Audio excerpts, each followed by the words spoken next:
At 94, William Shatner stands as one of Hollywood's last living giants, a man whose life has stretched far beyond the boundaries of ordinary fame. He didn't just act in stories, he became one. From dusty theater stages to the captain's chair of the Enterprise, Shatner carved out a legacy that redefined science fiction and turned him into one of the most iconic figures television has ever known. Even now, with a mind still sharp and a spirit still restless, he carries decades of untold moments, unspoken truths, and buried decisions. And today, he's finally revealing the reason behind one choice that shocked everyone, the one man he vowed never to work with again, but behind the fame, the applause, and the decades of unforgettable roles. There was a truth William Shatner kept buried, a truth about a co-star who pushed him beyond his limit, a partnership he swore he would never revisit. After years of silence, he is finally ready to speak. This is the story of the clash that changed everything, and the journey that shaped a man long before the world knew his name. William Shatner's life began far from Hollywood, in the vibrant neighborhoods of Montreal. Born on March 22, 1931, he grew up in the Notre Dame Digres district, a community filled with culture, tradition, and the hum of everyday life. His home was a conservative Jewish household built on discipline, pride, and family. His father, Joseph, worked as a clothing manufacturer, while his mother Anne held the family together with unwavering values and warmth. Shatner grew up between two sisters, Joy, the elder, and Farah, the younger, and although the family lived simply, they were rich in heritage. His grandparents had fled Ukraine and Lithuania when they were still part of the Russian Empire and Austria-Hungary, bringing with them stories of survival and hope. Those stories carved themselves into Shatner's understanding of the world. He attended Willington Elementary and West Hill High School, institutions rooted in his community. But it was the Montreal Children's Theatre that planted the first seed. On that modest stage, a young Shatner discovered the power of storytelling, a spark that would grow into a fire strong enough to carry him into the spotlight. Still, he followed a traditional path at first. He studied economics at McGill University, earning a Bachelor of Commerce in 1952. While studying, he worked as a camp counselor at a B'nai B'rith camp, where he spent 6 weeks helping a teenage Holocaust survivor learn English, a memory he held with deep respect for the rest of his life. Years later, McGill awarded him an honorary doctorate in 2011, and the New England Institute of Technology followed in 2018. But even as academia shaped him, something else was calling louder. Acting wasn't just an interest anymore, it was the compass pointing him toward the life he was meant to live. Shatner's first steps into the acting world were small but meaningful. While still a student, he made his film debut in 1951 in the Canadian comedy drama The Butler's Night Off. Credited as Bill Shatner and playing nothing more than a crook with a brief appearance, it wasn't glamorous, but it was a beginning. After college, he found work at the Mountain Playhouse in Montreal and later at the Canadian National Repertory Theatre in Ottawa. These stages became his training grounds. But it was the Stratford Shakespeare Festival in Ontario that changed the entire course of his destiny at Stratford. He began to sharpen his craft, performing in major productions like Marlowe's Tamburlaine. In 1956, he reached a new milestone, his Broadway debut. Another breakthrough came with his televised performance in Oedipus Rex, directed by Tyrone Guthrie, which introduced him to audiences across Canada. At Stratford, he performed in Henry V, playing the Duke of Gloucester and understudying Christopher Plummer. One night, Plummer was suddenly unable to perform due to a kidney stone. Shatner stepped in and instead of imitating Plummer's style, he brought his own. It was the moment he proved he wasn't just an understudy, he was a force of his own. This was the beginning of a journey that would soon lift William Shatner from small Canadian stages to the orbit of global stardom and closer to the behind-the-scenes conflict that would follow him for decades. He stepped into the role with his own style, not as a copy of Plummer, but as an actor unafraid to make bold choices. Christopher Plummer later admitted he was impressed by Shatner's confidence, saying he saw real potential in the young performer. Director Tyrone Guthrie agreed, viewing Shatner as one of the most promising talents in the entire festival. Some even believed he could rise to the same heights as icons like Paul Newman or Steve McQueen. But according to writer Pat Jordan, Shatner's career took a different path because of one simple personal philosophy: work is work. He accepted almost any role offered, even scripts other actors dismissed as forgettable or unimportant. That attitude made him reliable, so on studios could always count on, but it didn't always shape him as a star. He became known as the actor who always showed up, always knew his lines, worked for a fair wage, and answered his phone every time it rang. In 1954, ready to take his chances in a bigger arena, Shatner left Canada for New York City. Opportunity knocked sooner than expected. He appeared on the Howdy Doody Show as Ranger Bob, acting beside puppets and a clown whose entire dialogue was bicycle horn honks. Strange, absolutely. But Shatner didn't turn his back on work. He embraced it, knowing every step forward mattered. And soon, better roles began to follow. His rise accelerated quickly. For years after moving to New York, Shatner earned his first major Hollywood role in 1958, playing Alexei in The Brothers Karamazov, alongside superstar Yul Brynner. That same year he appeared in a live television production of The Christmas Tree with Jessica Tandy and Carol Channing, further strengthening his presence on American screens. Television audiences became familiar with him through shows like Alfred Hitchcock Presents, where his performance in The Glass Eye left a lasting impression. In 1959, he returned to Broadway in the world of Susie Wang, earning praise for his work. He also shot a pilot for a Nero Wolfe TV adaptation, playing Archie Goodwin, though CBS cancelled the project before it aired. Then came to roles that cemented him in pop culture history. Shatner appeared in 2 unforgettable episodes of The Twilight Zone, Nick of Time. In 1960, A Nightmare at 20,000 Feet in 1963, both episodes became iconic, repeatedly ranked among the most memorable in the entire series. He kept busy across genres, appearing in westerns like Outlaws, thrillers like Thriller, and films such as The Explosive Generation and Roger Corman's The Intruder, the latter considered by some critics to be his first truly riveting performance. He also had a role in Stanley Kramer's acclaimed film, Judgment at Nuremberg. Shatner moved seamlessly between television and film, taking roles in Route 66, Family Theater, The Psalms, and a 1964 Outer Limits episode titled Cold Hands, Warm Heart. That same year, he worked on The Reporter and appeared in the western The Outrage, a remake of Rush. He even filmed a pilot called Alexander the Great with Adam West, who later joked it was one of the worst scripts I have ever read. But Shatner didn't mind. Every project sharpened his craft and expanded his range. He was still waiting for the role that would change everything, and it was almost within reach. Then came 1966. Shatner was cast as Captain James T. Kirk in the second pilot of Star Trek, titled Where No Man Has Gone Before. NBC accepted the series, and Shatner took command of the Starship Enterprise from 1966 to 1969. At first, Star Trek wasn't a massive success. Ratings were modest, and after 3 seasons and 79 episodes, NBC canceled it. But even during its original run, the show made history. One of the most groundbreaking moments came with the episode Plato's Stepchildren, where Captain Kirk kissed Lieutenant Uhura, played by Nichelle Nichols. It's widely considered one of the first interracial kisses on scripted American television, an act that challenged boundaries, broke norms, and echoed far beyond the screen. After the live-action series ended, Shatner kept the character alive by returning to voice Captain Kirk in the 1973 Star Trek animated series. It wasn't the same as being on the bridge of the Enterprise, but it kept the legend alive and Shatner's place in history secured. And while the role of Captain Kirk would define William Shatner's legacy, it also opened the door to decades of unforgettable friendships, backstage tension, and one feud so intense that Shatner would only reveal the full truth many years later. But before he ever spoke about that clash, he faced a chapter of his life that nearly broke him. When Star Trek ended in 1969, Shatner walked straight into the hardest period he had ever known. Even though the world knew him as Captain James T. Kirk, that fame became a prison rather than a gift. Casting directors couldn't see past the uniform. To them, he was Kirk, nothing else, and that meant roles dried up almost immediately. Shatner later called this time the period, because it humbled him in ways he never imagined possible. He lost his home and was forced to live in a truck bed camper in the San Fernando Valley. He took whatever work he could find, small roles, live appearances, anything that allowed him to support his family.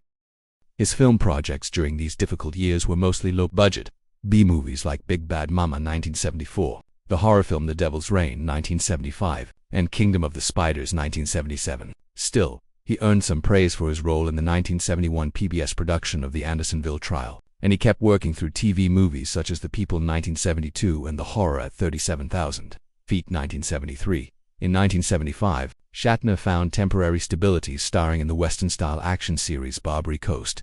Though it lasted only 1 season, he filled the gaps by appearing in popular shows throughout the decade, including Columbo, Ironside, Kung Fu, Mission Impossible, The Rookies, and The $6 Million Man. His unexpected advantage was his martial arts training in American Kempo, taught by Tom Bleecker under the guidance of Kenpo founder Ed Parker. But even with these skills, acting wasn't enough to guarantee financial security, so Shatner did something only a true survivor would. He hustled with acting work uncertain. He turned to game shows, anything that kept him on screen and earning steady pay. Audiences saw him regularly on Beat the Clock, Celebrity Bowling, Match Game, Tattletales, The Hollywood Squares, Stump the Stars, and The $10,000 Pyramid. One week became legendary when the show promoted Kirk vs. Spock, pairing Shatner against Leonard Nimoy, but Shatner's most unforgettable moment came in 1977. He was supposed to guide his partner to the phrase "things that are blessed" instead of hinting. He accidentally said "blessed" out loud, instantly costing the contestant a $20,000 prize. Furious with himself, he jumped from his chair, lifted it, and threw it across the studio. The moment would later become one of the internet's favorite Shatner clips. Behind the scenes, Richard Dawson revealed that Shatner had nearly become the host of Family Feud in 1976, but Dawson's agent pressured producers, and the job slipped away. Shatner also relied heavily on commercials. He worked for Oldsmobile, Promise Margarine, and Canadian supermarket chains like SuperValu and Loblaw. Canadian viewers grew used to hearing his cheerful line at Loblaws more than "The Price is Right." But by gosh, The Price is Right. These jobs weren't glamorous, but they kept him alive in the public eye. Then everything changed. Not because Hollywood rediscovered him, but because the fans did. After Star Trek was cancelled, Trekkies refused to let the series fade into history. Their passion, organization, and relentless energy ignited a wave that would breathe life back into the franchise and into William Shatner's future. The reruns of the show changed everything. As Star Trek returned to television screens across America, a new generation of viewers discovered it, embraced it, and refused to let it fade. Fans began calling themselves Trekkies, organizing massive conventions where people gathered to buy merchandise, meet the cast, and celebrate the universe that Shatner helped bring to life. Shatner attended these conventions and quickly realized the force he was standing in front of. The fans weren't just enthusiastic, they were a growing cultural movement. Their passion didn't just keep the show alive, it brought it back to the studio with renewed power. Paramount originally planned a new series, Star Trek Phase 2, which would combine younger actors with the original cast. But then Star Wars exploded into theaters in 1977, reshaping Hollywood overnight. Its success convinced Paramount that Star Trek needed to return not as a TV series, but as a blockbuster film. And so Shatner and the entire original crew reunited for Star Trek the Motion Picture in 1979, beginning a new era that transformed them from television actors into cinematic legends. Shatner went on to play Captain Kirk in 6 more films: The Wrath of Khan in 1982, The Search for Spock in 1984, The Voyage Home in 1986, The Final Frontier in 1989, The Undiscovered Country in 1991, and finally Star Trek Generations in 1994, where Kirk's story ended in a symbolic, self-sacrificial death that echoed the courage he had shown since the very first episode. Shatner returned to the role a few final times, appearing as Kirk in the 1997 video game Starfleet Academy, in the 2006 DirecTV commercial using footage from The Undiscovered Country, and in a humorous cameo during the 2013 Academy Awards with Seth MacFarlane. Yet, despite the love Trekkies poured into the franchise, Shatner's relationship with the fandom was complicated. Their intensity sometimes overwhelmed him. In a famous 1986 Saturday Night Live sketch, he jokingly told a room full of fans to get a life, a line rooted in real frustrations he had felt for years. As far back as 1968, some fans tried ripping at his clothes outside 30 Rockefeller Plaza. His feelings about obsessive fans eventually made their way into the 1998 comedy film Free Enterprise, where he played a fictional version of himself poking fun at Trekkie devotion. He even mocked Captain Kirk's image in movies like Airplane 2 in 1982 and Loaded Weapon 1 in 1993. But while the film world kept him busy, television was about to give Shatner another chance to reinvent himself. In 1982, he stepped into the role of veteran police sergeant T.J. Hooker, a return to television that reignited his momentum. The show ran for 5 seasons and 91 episodes, pairing him with Heather Locklear and James Darren, who would later join Star Trek Deep Space Nine. The success of T.J. Hooker kept him firmly in the spotlight. In 1989, he became the host of Rescue 911, a dramatic reenactment series that ran until 1996 and introduced him to an entirely new audience. During the 1980s, Shatner also expanded his career behind the camera. He directed multiple episodes of T.J. Hooker, and because of a contract clause guaranteeing him equal opportunities to Leonard Nimoy, he was allowed to direct a Star Trek film. He chose to direct Star Trek V, The Final Frontier. Although fans considered it one of the weaker entries, Shatner insisted the real issue was the film's rushed and underfunded visual effects, even as he stayed active in film and television. He continued appearing in commercials, including a notable campaign for the VIC-20 home computer, and on May 19, 1983, he received the 1,762nd star on the Hollywood Walk of Fame, marking one of the proudest achievements of his career. Later, he received another star on Canada's Walk of Fame, becoming the first Canadian actor to star in major shows on NBC, CBS, and ABC. The success of T.J. Hooker also sparked a bold new idea. Shatner wanted to create a character who blended the toughness of a police officer with the leadership of Captain Kirk, set in a gritty, futuristic world. When production delays hit Star Trek V due to a Writers Guild strike, Shatner used the downtime to turn his idea into a novella, decision that would launch him into an entirely new phase of his career. He teamed up with pulp science fiction writer Ron Goulart, who described his job as offering guidance, though Shatner later said Goulart rewrote most of the material. Their first novel, Tech War, was released in 1989 and instantly became a bestseller, launching a full series that sold hundreds of thousands of copies. The books were such a hit that they inspired for television movies. Shatner didn't play the hero, but instead stepped into the role of Walter Bascom, the intense and calculating boss behind the scenes. When Tech War evolved into a TV series, He returned again as Bascom and even directed multiple episodes. The series didn't last long on the USA Network, the Sci-Fi Channel or Canada's CTV, but it added yet another layer to Shatner's growing legacy as an actor, creator, and storyteller. In December 1989, the British show This Is Your Life surprised him on the Starship Enterprise set at Universal Studios. Host Michael Aspel appeared unexpectedly and walked him into a studio filled with friends, colleagues, and memories from decades of work. It was a rare moment where Shatner's entire life, his wins, losses, risks, and reinvention stood in one room, reflected back at him through the people who had shared the journey. Throughout the 1990s, he kept exploring every direction he could. In 1994, he returned to Columbo, playing the Week's killer in Butterfly in Shades of Grey. In 1995, he narrated the acclaimed documentary Trinity and Beyond, the atomic bomb movie, and the Tekwa universe expanded once again into a first-person shooter video game titled William Shatner's Tekwa. In 1996, he made a memorable guest appearance on The Fresh Prince of Bel-Air, sharing comic energy with Will Smith. 2 years later, he narrated the New Zealand miniseries A Twist in the Tale. Near the end of the decade, Shatner shocked audiences again, this time with comedy. He took on the role of the big giant head in Third Rock from the Sun, the chaotic, womanizing alien commander who descended on Earth with zero caution and maximum ego. The role earned him an Emmy nomination and proved he could reinvent himself yet again. And just when people thought they'd seen every version of Shatner, he created a new one, a louder, funnier version of William Shatner himself.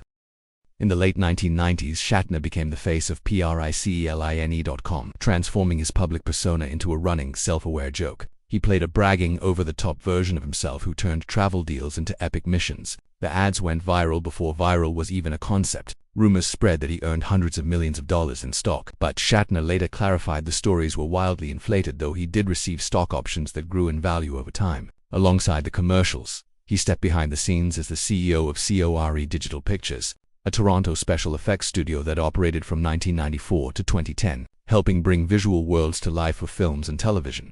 This era also pushed Shatner to finally confront his long, complicated relationship with Trekkies. In 1999, he published Get a Life, a book that explored not just his experiences at conventions, but the deeper connection fans felt with Star Trek. He interviewed devoted followers who believed the show shaped their philosophical beliefs, their careers, and even their sense of purpose. Shatner had once playfully and controversially told fans to get a life, but in this book he opened himself up, acknowledging how powerful their devotion truly was. He realized that for many, Star Trek wasn't a hobby, it was hope, it was identity, and it was a blueprint for a better world.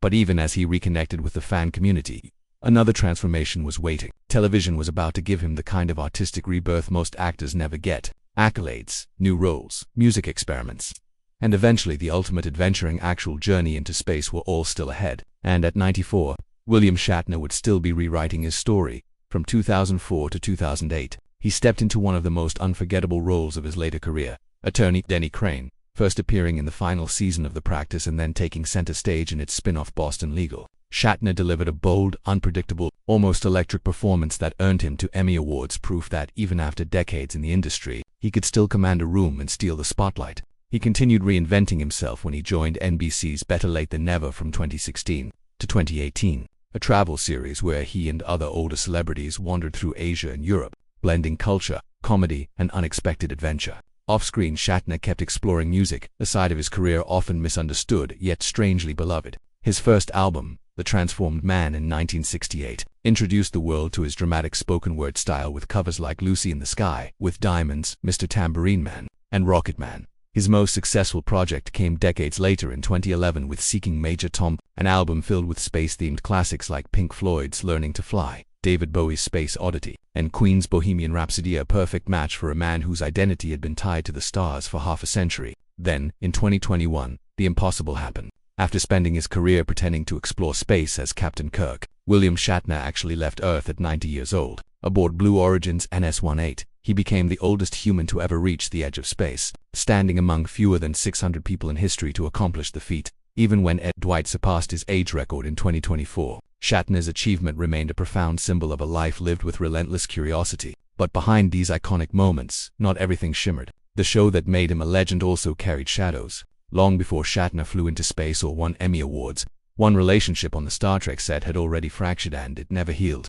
The original series became a cultural landmark, building deep friendships among the cast, friendships that lasted decades, but not all of them survived. George Takei, who played Sulu, has spent more than 50 years speaking openly about his frustrations with Shatner. Shatner, accusing him of hogging attention and refusing to work as part of the team. Takei claimed the cast shared genuine friendship except for one man. In a 2022 interview with The Guardian, he called Shatner a prima donna and said the rest of the cast was so close that many stood beside him at his wedding in 2008, with Walter Koenig serving as best man. Takei later called Shatner a cantankerous old man, insisting he wasn't trying to keep the feud alive. Even as he continued revisiting the same stories in interviews, other cast members quietly supported Takei's view, leaving Shatner increasingly isolated. And eventually, the quiet tension snapped. In 2022, Shatner fired back. He told The Times that Takei and others kept repeating decades-old complaints just to stay relevant. 60 years after some incident, they're still on that track, he said. Don't you think that's a little weird? It's like a sickness. He accused Takei of never stopping his efforts to blacken my name, and for the first time, Shatner made it clear he was done staying silent. Shatner described some of his former co-stars as bitter and hardened by time, admitting he no longer cared to lend their words any credibility. Takei, however, argued that Shatner used the feud to fuel publicity for his books and interviews, creating a cycle where both men kept the story alive even while insisting they wanted it to end. Old wounds kept reopening, and small moments from decades earlier continued to feed the fire. One long-running claim was that Shatner resented how massively Leonard Nimoy's Spock had risen in popularity, sometimes even overshadowing Captain Kirk. Takei insisted this jealousy made Shatner insecure and difficult to work with, especially as fans gravitated toward Nimoy's logical character. Shatner denied this fiercely, pushing back online, but the accusations and the rebuttals only deepened the divide. Even co-stars like James Doohan, who played Scotty, had expressed frustrations with Shatner in the past, revealing that tension behind the scenes was far more complex than fans ever imagined. What looked like a mysterious decades-long feud was, at its core, a battle of egos, two strong personalities unwilling to yield, both convinced they were right. Neither man stepped back, and as years passed, the bitterness hardened into something neither seemed willing to let go. Both found success in their own world, Stock becoming a prominent activist and public figure, and Shatner becoming the first Star Trek actor to travel into space. But even these incredible achievements weren't enough to bury the old resentment. The divide became so deep that even Takei's wedding in 2008, where nearly every major Star Trek co-star stood by his side, could not bridge the gap. Shatner was invited, but the tension remained untouched, as if time itself refused to help them heal. For decades, fans have debated who was truly at fault. Some believe Takei kept attacking Shatner publicly. Others argue Shatner's behavior on set created years of resentment that never went away. The truth is simple and yet heartbreaking. Neither man ever stepped forward with a full apology, and the grudge endured. As one writer put it, they behaved like two cats fighting over the same sunbeam, unable to share even a little warmth. And now, with Shatner at 94 and Takei at 87, the cold distance between them feels permanent. Will these two legends ever set aside their differences? Or has the weight of time made reconciliation impossible? Share your thoughts in the comments below, and don't forget to like, subscribe, and join us again for more incredible stories from Hollywood's most fascinating history. Until next time.